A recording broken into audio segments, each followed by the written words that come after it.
We are day 3 of the annual AMRO Model Railway Association's WA branch exhibition. This is my layout called Howitzdun, or assigned to it at least.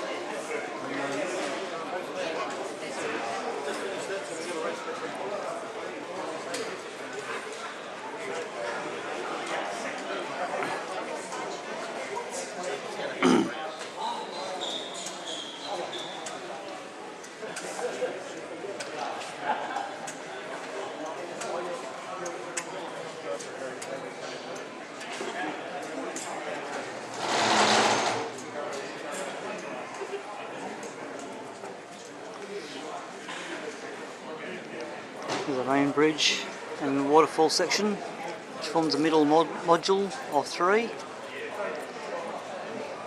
And down here, someone with a nice little boat there and having a bit of a picnic by the bridge, waiting for the train to come through. Coming into Howitzdun station, which is all this area here. And down here we've got the little hand cart, which is in the Fettler shed. So certainly with that, that's one of my smallest models I've ever made in N-scale. And yes, the wheels do move, and the handlebars do seesaw as well.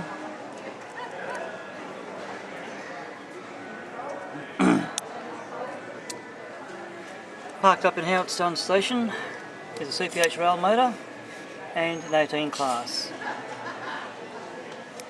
Bit of a view through the yard. Freight platform here on the left, passenger platform on the right. And a bit of a view as you come down closer to track level. One of the features on this layout, even though it's only 1 foot wide by 1 foot high, I featured the inside of a building. That's a view from inside the freight platform building.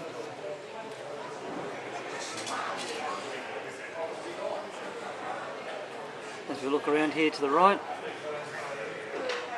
there's the tunnel. And down here from station view, makes a nice little shot there. Up here I have Spyro the Dragon, built by a friend of mine, so it's on loan for the exhibition. Now my friend Chris is actually making this in full size, you could say. It stands about 2 metres tall, or 3 metres tall thereabouts. So if you imagine a cube, it's roughly the size it takes up. View of the bridge as we head towards One Done Up. As we come through, there's the view of One Done Up from above the hill. One Done Up station. And waiting here, the freight platform is the 45 class. And again, same feature, looking inside the freight building. A few crates and a few bits and pieces. And up here at the end of the line. It's looking back towards the tunnel, looking back towards Howitzdun.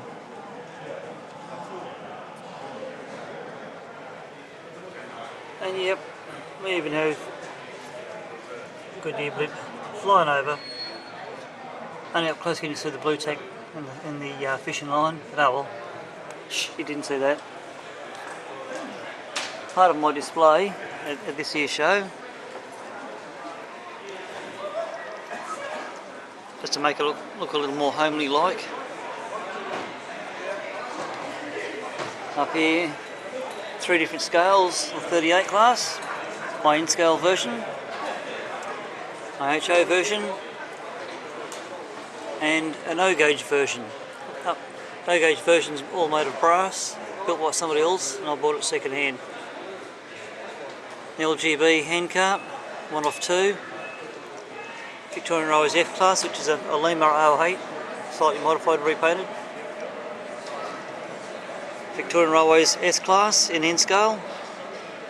And that there is a model power loco which I've rebuilt, scratch built the tender. Mill Station models 73 in country link colours. My D53 or D54 class, both HO and N. At this point in time, in 2015, I'm still building the locomotive in HO. And there's a full-size engine, which I scored this photo off Flickr, thanks to the guy who took the photo. Awesome stuff. Railway signal you'll see in a moment on the floor, that's the whole thing, my place. Bit hard to see with the light reflecting off the plastic. An old ARHS shot of DD592. Again, it's not easy to see the lighting on it. There's the other handcart. There's my scratch built Stevenson's rocket, which I'll be running on the layout. Could also be seen via YouTube. Bit of a close up on this one. Give you a bit of an idea of the detail I've got on it.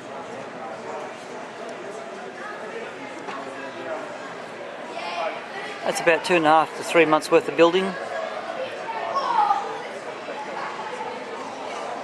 Up here, my friend's SN3.5 Perth Electrics. And there's my in-scale versions built many years earlier. We also have friend's Y-Class, West Australian. That's an SN3.5. My in-scale MSA. And my friend's SN3.5 version MSA.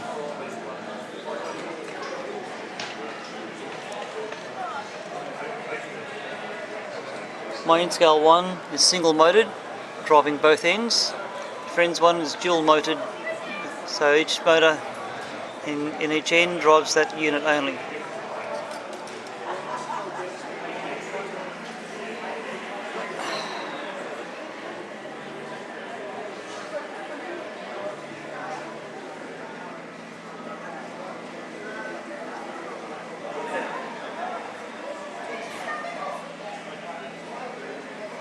That's my walk around control, which I operate on the layout with. And my railway signal, I just saw in the photo above with the glare on the photo. There's my railway signal here on the floor, temporarily mounted in a vise just for the display. And my signals. Okay. Give you an idea, point operation on how it's done. The old pen now has the tube removed, got a nail down the guts of it with a wire soldered to the nail. Point controls, brass screws, wires are fitted to the washers on the back and nuts. So all this controls my point work. If I want to bring out the CPH rail car, that's platform road, simple as that. Bit of Velcro under here where my finger is.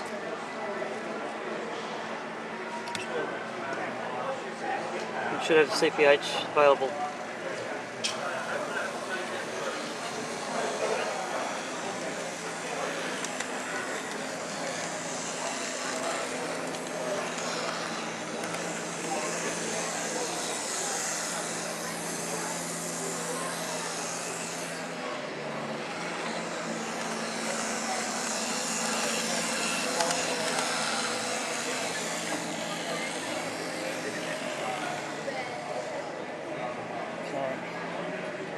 This end of the line, it has manual point operations. So what I have to do is physically change points on here. So hand of God has to come into it. So yep, the next one to come out is a 45. The hand position correct.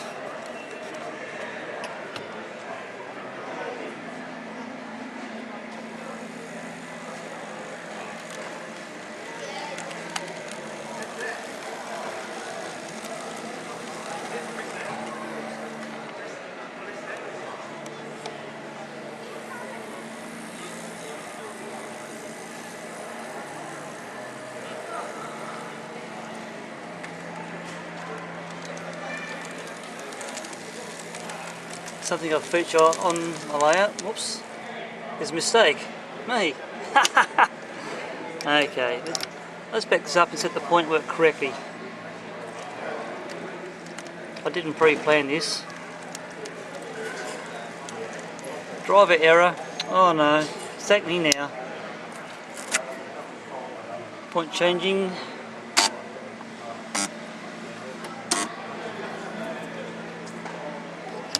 Okay, now with the correction.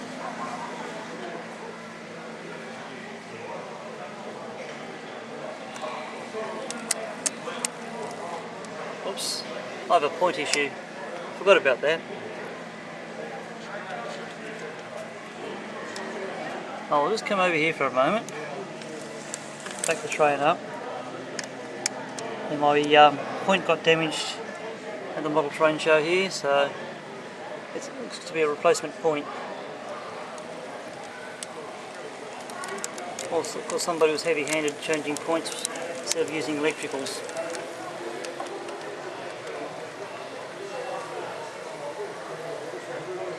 The shed box lid decoupler is up here, and the loco's going to get stuck on it this time by the looks of it. That's because somebody was a bit heavy-handed. The way it's supposed to work, it's supposed to lift one coupling up. Again, it's another repair job I've got to do.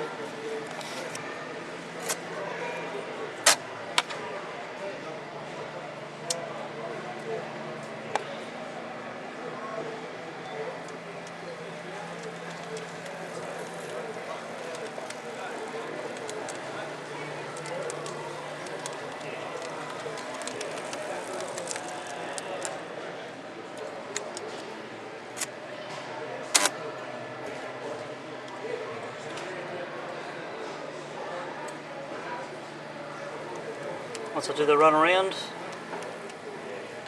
reconnect to the train, and then park it up. I'm now ready for the next job. So Howitzdun is more so not only a bookshelf railway, but it's also a railway that's designed to, be more so for the operator. So I'll get this one right here, and the operator has to think about which train movement he's going to do next. Not only does he have to think about what train operation he's going to do, he has to get the train all set, ready to run. So it's a thinking man's layout. Underneath this railway, if we come underneath this end of it, that's just a quick glimpse at this end. Manual override lever, that goes directly to the point. And then, all the wiring is everything's wired in parallel, pair of points, and single by itself. This one uses a bell crank, so that's simply done using a bit of wire. This is like a simple link as well, using the pico point extension. So, yep. This is the most complex end of it, and the back of my control panel may or may not be easily seen. But all my wiring is concealed by tape. It's only the flying leaders out and about. And just for something slightly different, peoples, Tin Shadow Z-scale loco. Let's see if anyone can see that. Oops, there we are. Maybe I'm having us trying to see it. Now, this one needs a bit of a nudge, I think.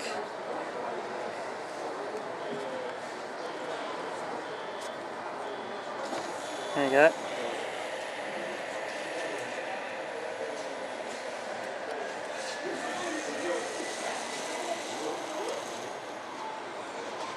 There you go. Have fun. Thanks for watching my videos.